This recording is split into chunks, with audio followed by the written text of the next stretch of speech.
నాటకాల దగ్గర నుంచి ఫస్ట్ నుండి కూడా నాకు గురువు అంటూ ఎవరు లేరు. నా స్వతహాగే డైలాగులు చెప్పుకున్నాను.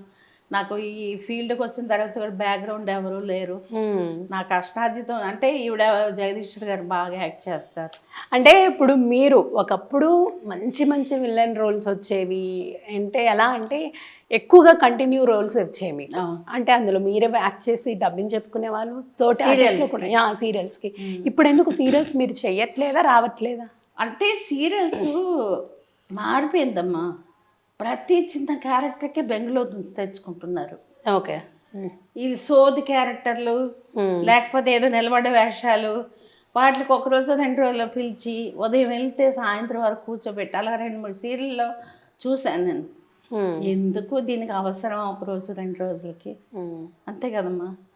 అలా అనుకుని నేను ఎందుకో వదులుకున్నాను. నేను ఒక విధంగా వదులుకున్నాను. ఇప్పుడు ఏం చేస్తారు జగదీష్ గారు, ఇప్పుడు ఏం చేస్తున్నారంటే అని మేనేజర్ ఫోన్ చేస్తాడు. అంటే నేను సీరియల్ ఏం చేయట్లేదు నాన్న, సినిమాలు చేస్తున్నాను, ఓ 2 ఫోటోలు పంపిస్తారా అంటాడు. ఫోటోలు పెట్టాం అనుకో, పోనీ అమ్మ ఇంకొకరిని తీసుకున్నారు, మిమ్మల్ని తీసుకోలేదు, లేదు ఇంకేదైనా ఉంటే చేసుకోండి మీరు అని ఏదో చెప్పాలా? రెస్పాన్స్ ఉండదు. ఫోన్లు చేస్తే ఫోన్ లిఫ్ట్ చేయరు. ఫోటోలు పెట్టే వరకు అమ్మ ఫోటోలు పెట్టండి అంటారు. అలా తయారయ్యారు సీరియల్. మా టీవీ మరీ ఘోరం.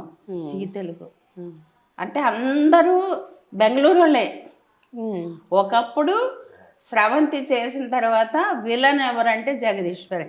నాగమణి గారు, మీరు?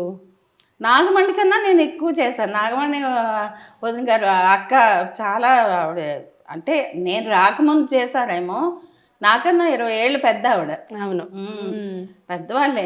అంటే మీ నాటకాల్లో వాళ్ళ తర్వాత తరం మేము నాటకాలకు వచ్చాం వైజాగ్లో. అంటే నాగమణి గారు, శృతి తర్వాత ఎప్పుడో వచ్చింది. నాగమణి గారు వాళ్ళ పాపే కదా శృతి. శృతి అంటే ఇప్పుడు శృతికి కూడా 50 దాటి ఉంటాయి.